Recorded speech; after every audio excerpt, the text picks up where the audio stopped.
Assalamualaikum warahmatullahi wabarakatuh.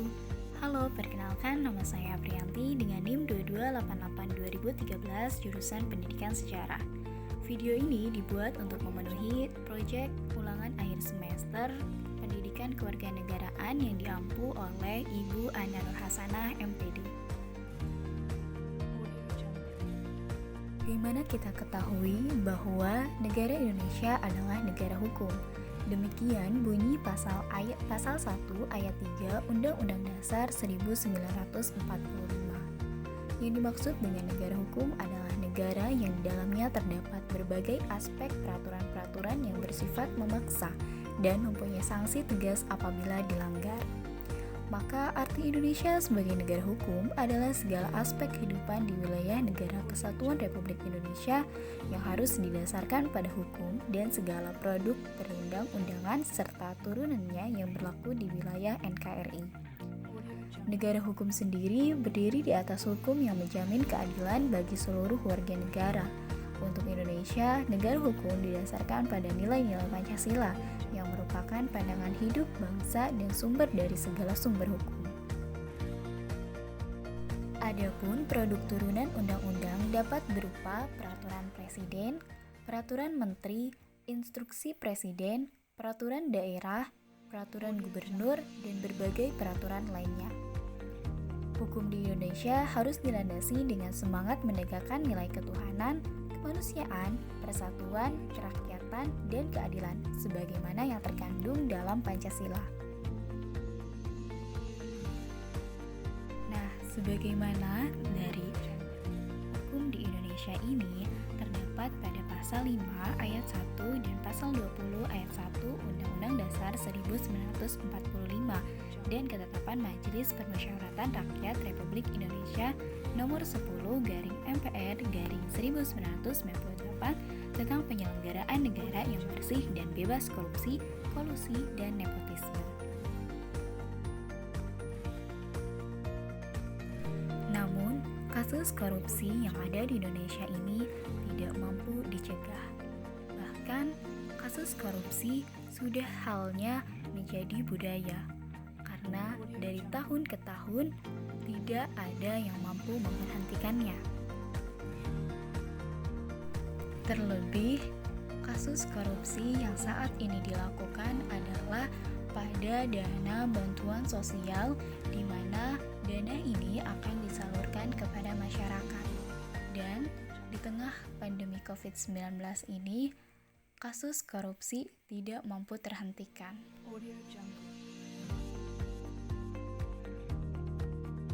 Lantas, bagaimana ya tanggapan masyarakat terhadap kasus korupsi dana bantuan sosial di tengah adanya pandemi COVID-19 seperti saat ini? Baik, saat ini saya sudah bersama dengan salah satu masyarakat atau warga yang ada di Kampung Yondon.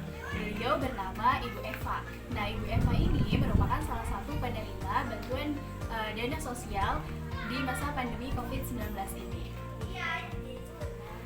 Halo Ibu Eva, selamat pagi. Ya, jadi seperti yang kita ketahui bahwa kasus korupsi yang ada di Indonesia ini tidak dapat terhentikan. Dari tahun ke tahun selalu ada saja kasus korupsi yang terjadi, terlebih di masa pandemi saat ini. Nah, sebelumnya apakah Ibu Eva mengetahui tentang korupsi dana bantuan sosial di sekarang ini? Ya, dari info sih ya, dengar-dengar sih emang ada sedikit kecurangan dalam pembagian dana. Tapi ya kalau dalam begini saya juga tahu. Nah, dari tanggapan Ibu Eva sendiri mengenai kasus korupsi yang terjadi pada saat ini itu seperti apa? Sangat merugikan banget ya Mbak ya.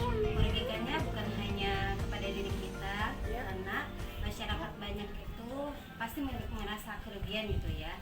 Apalagi dari kalangan masyarakat menengah ke bawah. Kalau menengah ke atas mungkin ya biasa aja ya tentang masalah korupsi ini. Tapi kalau menurut pribadi saya, termasuk saya juga dapat dan mungkin agak ya saya merugikan banget lah untuk kita, untuk negara dan untuk masa depan bangsa ke depan. Ya, jadi sangat merugikan sekali ya Mbak. Lalu harapan dari Mbak sendiri nih mengenai kasus korupsi yang ada di Indonesia ini bagaimana? Harapan saya untuk ke depan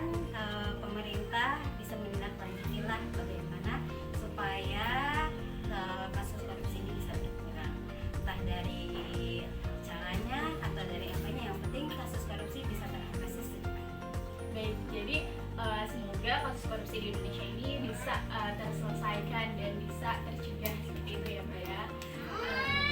Baik Mbak, terima kasih atas informasinya. Terima kasih ya Mbak. Selanjutnya saya sudah bersama dengan narasumber kedua, yaitu Ibu Dian sebagai Ibu RT di Kampung Yodor Sabrang. Halo Ibu, selamat pagi. Nah ya Bu, jadi di Indonesia ini kan kita tahu bahwa kasus korupsi sudah terjadi sejak lama dan tidak dapat dihentikan. Terlebih saat ini masih terjadi di masa pandemi COVID-19. Tentu sangat merugikan. Iya, sangat-sangat.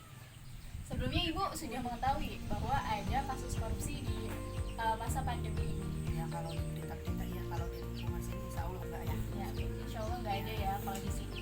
Nah, tanggapan Ibu sendiri nih mengenai kasus korupsi dana bantuan sosial di masa pandemi ini seperti apa, Bu? Ya tanggapannya tega aja gitu ya. Udah mau pandemi kayak gini, korupsi lagi gitu kan. Kalau bisa mah janganlah, kasihan masyarakat. Jadi sangat merugikan Merugikan, masyarakat, iyalah. ya, terutama masyarakat Yang menengah membutuhkan. bawah. Nah, selanjutnya bagaimana sih harapan Ibu nih mengenai kasus korupsi yang ada di Indonesia, terutama pada saat ini? Ya mudah-mudahan bisa ditindaklanjuti ya sama pejabat yang di atas itu ya, yang korupsi bisa dituntas, diberantas sampai akar-akar. Jadi semoga harapannya bisa Indonesia ini bisa mengatasi masalah korupsi. Iya, insya Allah, mudah-mudahan. Ya baik Ibu, terima kasih atas informasinya.